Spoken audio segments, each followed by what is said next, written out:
Hi everyone. आज की इस वीडियो में हम लोग बात करने वाले हैं कि अगर हमें लॉन्ग टर्म इन्वेस्टमेंट करना है तो किस तरीके से हमें हमारी कैपिटल को प्लान आउट करना चाहिए। देखिए, this is a video for specially long term investment. अगर हमें अभी मार्केट में इन्वेस्टमेंट की अपॉर्चुनिटी मिलती है तो किस तरीके से कितना कैपिटल एलोकेशन कहाँ पे करें इसकी बात करेंगे। लेकिन हमारे फोकस एरिया कौन से होने चाहिए इसकी भी बात करेंगे इस वीडियो के अंदर। फर्स्ट ऑफ ऑल तो याद रखना, हम लोग जब लॉन्ग टर्म इन्वेस्टमेंट की बात कर रहे हैं तो वो मिनिमम 1 ईयर से ऊपर की होती है। अगर मैं इन्वेस्ट कर रही हूँ 1 ईयर, 3 ईयर, 5 ईयर, 10 ईयर या फिर मैं अपने रिटायरमेंट प्लान के लिए इन्वेस्टमेंट कर रही हूँ तो किस तरीके से मुझे क्या क्या चीजें यहाँ पे करनी चाहिए इसकी आज हम लोग इस वीडियो में बात करेंगे। चलते हैं स्क्रीन पे और बात करते हैं। देखिए, हम लोगों ने बचपन से एक कहावत सुनी है कि never put all the eggs in a one basket. इसका मतलब क्या है? जब हम लोग इन्वेस्टमेंट कर रहे हैं तो हमें कहीं पे भी एक ही जगह पे हमारा पैसा नहीं लगाना चाहिए। हम लोग अपने पैसों को या फिर अपनी कैपिटल को डिस्ट्रीब्यूट करके लगाएंगे। डिस्ट्रीब्यूशन का मतलब होता है कि हम लोग एक ही जगह पे पैसा ना लगा के डाइवर्सिफाइड रखें, क्योंकि मार्केट हमेशा डाइवर्सिफिकेशन पे ज्यादा कंपाउंडिंग या ज्यादा रिटर्न्स देती है। तो अगर मुझे कैपिटल एलोकेशन करना है और मुझे एक ही जगह पे पैसा नहीं लगाना है तो एज एन अ बिगनर या फिर as an a long term investment person मैं किस तरीके से काम करूंगी। देखिए, this video dedicatedly for the investors. हमें क्या करना है? पहले देखिए, इन्वेस्टमेंट ज्यादातर सेफ जगह पे की जाती है। हम लोग इन्वेस्टमेंट को तीन तरीके से सेग्रीगेट करते हैं। पहले, मुझे इन्वेस्टमेंट करनी है तो ग्रोथ चाहिए, उसके साथ साथ मुझे सेफ्टी भी चाहिए और मुझे लॉन्ग टर्म अपॉर्चुनिटी भी चाहिए ताकि मेरी कंपाउंडिंग अच्छे से हो। कंपाउंडिंग का मतलब होता है पैसों की ग्रोथ होना। जैसे हम लोगों ने बचपन में सिंपल इंटरेस्ट और कंपाउंडेड इंटरेस्ट पढ़ा था, उसी तरीके से कंपाउंडिंग का मतलब होता है कि आपके पैसे मल्टीपल्स में बढ़ते जाए। उसको हम लोग जनरल लैंग्वेज में कंपाउंडिंग कहते हैं। First, growth opportunity. देखिए, लॉन्ग टर्म अगर वेल्थ क्रिएट करनी है तो सबसे पहले आपको ग्रोथ इन्वेस्टमेंट फंड्स में ज्यादा अलोकेशन रखनी पड़ेगी। ग्रोथ इन्वेस्टमेंट कहाँ पे होगी? पहले, अगर मैं ग्रोथ इन्वेस्टमेंट की लॉन्ग टर्म वेल्थ क्रिएशन के लिए बात करूंगी तो पहले आते हैं ब्लू चिप स्टॉक्स। देखिए, blue chip is the area जो ज्यादातर सेफ होता है। ये मार्केट के सबसे बड़े one of the biggest stock होते हैं जिनके अंदर रिस्क काफी कम होती है और लॉन्ग टर्म में गेन मिलने के चांसेस ज्यादा होते हैं। जनरली इसमें दो तरह के स्टॉक्स आते हैं, लार्ज कैप कंपनीज और मिड कैप। मोस्टली इसमें लार्ज कैप कंपनी ज्यादा आती है, ऐसी कंपनीज जिनका market cap more than 90,000 crore से ऊपर का है। वो कंपनी जो सेफ है, ये सारी की सारी लार्ज कैप में आती है। मिड कैप में अगर मैं बात करूँ तो काफी कम कंपनी है मिड कैप में ब्लू चिप वाली, बट ये वो कंपनीज है जिनका मार्केट कैप 30,000 करोड़ से लेके 90,000 करोड़ के बीच में है। स्मॉल कैप रिस्की होता है लॉन्ग टर्म इन्वेस्टमेंट के लिए, तो हम लोग ज्यादा फोकस करेंगे ब्लू चिप या फिर लॉन्ग टर्म अगर वेल्थ क्रिएशन करनी है तो large cap and mid cap के स्टॉक्स पे। सेकंड, अगर मुझे लॉन्ग टर्म प्लान में काम करना है तो मैं इक्विटी म्यूचुअल फंड्स की भी बात करूंगी, क्योंकि अगर मैं स्टॉक्स को रिसर्च करके ट्रेड नहीं लगा सकती हूँ तो बेस्ट ऑप्शन होता है इक्विटी म्यूचुअल फंड, ताकि आपके पैसे कोई म्यूचुअल फंड मैनेजर अच्छी जगह पे इन्वेस्ट करे और आपकी कंपाउंडिंग अच्छी हो। देखिए, इक्विटी म्यूचुअल फंड भी मार्केट के ऊपर ही चलते हैं। जिस स्टॉक में हम लोग डाल रहे हैं पैसे, अगर वहां पे ग्रोथ होगी तो आपके इक्विटी म्यूचुअल फंड्स में भी ग्रोथ होगी। ये इक्विटी म्यूचुअल फंड ज्यादातर स्टॉक्स में काम करते हैं। स्टॉक्स का मतलब है बड़ी companies like the TCS, Infosys, SBI bank, इन जगह पे ज्यादा ये काम करते हैं। थर्ड पार्ट, जिसमें आप एक लॉन्ग टर्म ग्रोथ प्लान के लिए पैसे डाल सकते हो, उसे कहा जाता है इंडेक्स फंड।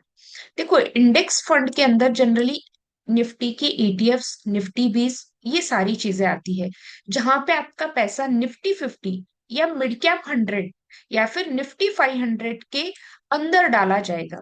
ये पूरा इंडेक्स का मतलब होता है एक बास्केट। ओके, बास्केट है अलग अलग स्टॉक्स की, बट ये एज एन इंडेक्स ट्रेड की जाती है, लाइक द निफ्टी 50 का ईटीएफ, ओके, गोल्ड की ईटीएफ। तो ये चीजें याद रखना, index funds are also one of the safest investment for the long term, and these have the very very good growth. उसके बाद फोर्थ चीज पे आते हैं जिसे कहा जाता है SIP, systematic investment plan for every month. देखो, अगर आप एक साथ यहाँ पे, जनरली म्यूचुअल फंड के अंदर दो तरीके से काम किया जाता है। पहला होता है लमसम और दूसरा होता है एसआईपी। लमसम का मतलब है आप, सॉरी, एक ही जगह पे पूरा पैसा डालोगे, और यहाँ पे लमसम में जनरली रिस्क ज्यादा होती है, क्योंकि मार्केट के डायरेक्शन चेंजेस के बाद आपकी एक ही बार अमाउंट जाने की वजह से आपको काफी रिस्क हो सकता है। बट एसआईपी जो सिस्टमेटिक इन्वेस्टमेंट प्लान होता है म्यूचुअल फंड का, वो अच्छा रहता है अगर आप लॉन्ग टर्म वेल्थ क्रिएशन या ग्रोथ की बात कर रहे हो। अब मैं सेकेंड पार्ट पे आती हूँ कि मुझे ग्रोथ तो चाहिए, मुझे वेल्थ क्रिएट करना है 60% पे, बट मुझे ऐसे भी नहीं होना चाहिए कि जैसे अभी मार्केट 1000 पॉइंट्स नीचे आ गई तो हम लोग पैनिक हो रहे हैं। मुझे क्या करना है, मेरे थोड़े से कैपिटल की एलोकेशन सेफ्टी पर्पस पे ही करनी है।